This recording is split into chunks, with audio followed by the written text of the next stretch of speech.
Bonus video, everyone! Great news. I'm very excited for a couple of reasons. One, we are reviewing this one today because it is 2 weeks early. It's not out till the middle of August, which is great. We got it really early. And the second reason is I absolutely love this book. So if you thought the last time that I was being anti-Spider-Man because I didn't like that book, I have been waiting for this one. I was so excited that when I opened the box, we had to film. So Spider-Man Brand New Day. It was meant to be out last year. It got delayed, and it is here now. So what is Spider-Man Brand New Day and why is it Spider-Man Brand New Day? This is the storyline / omnibus that takes place after J. Michael Straczynski did a very long, very good run on Spider-Man.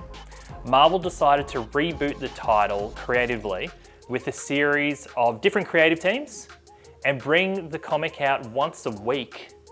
And each creative team did a different storyline, but together they decided what's going to happen at the end, what's going to happen at the start, end, you know what I mean. The arc was done by 6 or 7 different writers and artists, but each individual story beat was done separately.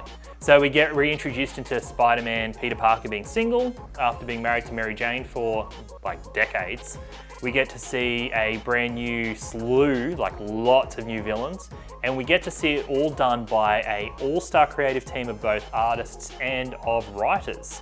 And those artists and writers include Dan Slott, Mark Guggenheim, Bob Gale, who wrote Back to the Future, Zeb Wells, who is the current Spider-Man writer, Mark Waid, who is DC's go-to guy, Joe Kelly, who I absolutely love, who reinvented Deadpool, Brian Reed, and Matt Fraction. Like, that is all stars right there. And the artists are Phil Jimenez, Steve McNiven, Greg Land, Phil Winslade, Mike Deodato Jr., Salvador LaRocca, Chris Pacello, Barry Kitson, Marcus Martin, Mike McCone, John Romita Jr., Adi Gravnov. It goes on and on. This is dynamite. I recommend this as my go-to Spider-Man trade, period. Really thick, and I cannot wait to open this. I really hope it's packaged well, because if it's not, I'll be very disappointed, and we shall do that now. All right, so here we go, exciting stuff. So let's unwrap this bad boy. And my favorite thing is there is a break in the wrapping, so I don't have to spend an hour trying to unwrap it awkwardly. All right, here we go. Great cover. I chose the McNiven cover because it is the most iconic cover from the run. Let's have a look. And, oh, look at that. Maybe they've been listening to my feedback. If you lose the slipcase, you've still got the perfect spine. The cover's ordinary, but the spine, look at the spine. Very good. All right, let me just ruin this, all right? By the way, I'm keeping this, no giveaway this month. Go buy it yourselves. Okay, so let's have a look at that. All right. Contents page. Oh, I love it how they did it with storylines, not individual issues. So that lets you know exactly what storylines there were, who did them, what issues. Really good way to do it instead of just breaking it down per issue. See, look at all the different storylines. And this is what I was saying earlier. First storyline is by Dan Slott and Steve McNiven. Second one is Mark Guggenheim and Greg Land, Bob Gale, Phil Winslade, Zeb Wells, Mike Deodato Jr., and so on and so on and so on. So it changes between them. I don't think you ever get a storyline which has 2 people back to back, which is nice. And as you can see, there's lots of individual stories in here. If you didn't like one of them, you can just go on to the next one straight away. But you will like them because they're all really good. So we start off with the Free Comic Book Day issue, which is a great introduction to Peter Parker, Spider-Man, and the whole new status quo. Phil Jimenez on the artwork. Absolute super fan here. Doesn't do enough work. Okay, so then we jump forward to the Steve McNiven storyline. Look at that. First kiss since the end of the marriage, thanks to Mephisto. So this is all about Peter Parker re-establishing himself back in New York City and being single. It introduces Mr. Negative, one of my favorite new supervillains in in the Marvel Universe in decades. I love Mr. Negative. And one of the big storylines that happens through this entire collection is you know what, I'm going to go back to that. I'm going to spoil it. Peter gives JJ a heart attack, so he has to sell the Daily Bugle to a brand new person who wants to turn it into a tabloid. Really, really good and interesting take on what goes on at the Daily Bugle. So second storyline or third one is more to do with the center that is in the Spider-Man games, if you've ever played any of them. The Feast Center, I believe it's called. We're introduced to Jackpot. Is it Mary Jane? Is it someone else? Who knows? I do, because I've read this. We'll keep going. Trying to find a good storyline. They're all good. We get... God, what's her name again? Oop, spoiled who it is. Ignore that. We get the new Goblin, who is way stronger and way darker than Harry or Norman. We get Spider-Man is thought to be a serial killer, called the Spider Tracer Killer. Another good storyline. Look, they're all good storylines. Oh, this was a really good one. So they're betting on whether Spider-Man's going to fight another villain. So we get introduced to the betting part of the Marvel Universe. Just remember, you win some, you lose more. Don't bet. Ooh, the Chris Pacello storyline with Joe Kelly, I'm pretty sure, and a couple of guest appearances by Wolverine. Chris Pacello has some amazing artwork, always has. And I think this is Chris at his peak, to be honest. I think he's still good now. And follow it up with a Marcos Martin storyline. You see what I mean about not only is the writing A-list, but the artwork is just A-list all the way through, and very diverse from storyline to storyline. So you jump from Chris Pacello to the Marcos Martin stories stuff, just really good. That was a fantastic storyline. And then we're going to go forward a little bit more.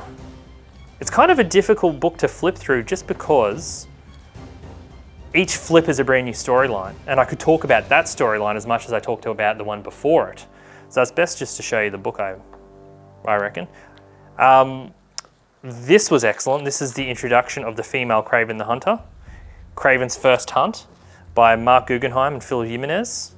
Fantastic stuff. I wish they'd bring her back, actually. She was a really good Kraven. Keep going forward. John Romita on the artwork for that one. And this is the introduction of Anti-Venom. Pretty sure. New Ways to Die, that's right. Paper quality is amazing. It's got a good bend at the spine. Yep, there's Anti-Venom. See what I mean? Like, it's such an iconic run of stories in the one book. Like, I can't stop gushing about it because it really deserves it. Whoop. Introduces the Thunderbolts a little bit. Spoiler alert. What's that one there? Doom's in it. I don't remember those issues. I think it even includes the annuals, which is nice. Chris Pacello comes back. The Zeb Wells does a fantastic Punisher storyline. And then we have the Secret Invasion miniseries in here as well. I didn't realize that. I might actually have a look at the contents page again to see what's in here besides the Amazing Spider-Man issues. Because it looks like there's more than I thought. Marcos Martin returns. Look, I can't believe I'm flipping through the entire thing. I love this so much. Who does that artwork? That is really nice. Let's pretend I found who it is. That is really good artwork. Okay, so it even includes the one-shot there. And let's have a look if there's any bonus material. Covers, but that's to be expected these days. You get all the covers. Gee, they were a good run of covers, weren't they? Should have made them into posters. The Obama, oh, it's not going to have all the Obama covers, is it? It is, oh my God. All the Obama covers. And yeah, it looks like it's got a pretty good, the Bible that they did for it. Giving away how to treat each of the characters. See, this is the stuff that I love in omnibuses, because it's stuff that we would not normally see.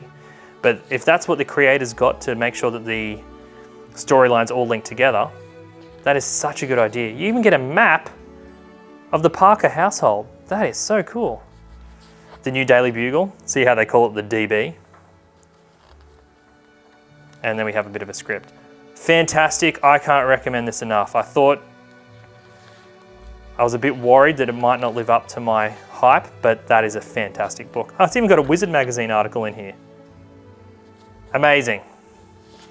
Can't recommend it enough.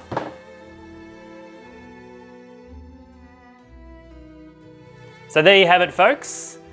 The most relevant, fun Spider-Man stories that I feel have been done in the last 20, 30 years, all in one book. They were done in 2007, but it feels like they were done yesterday. They're that good.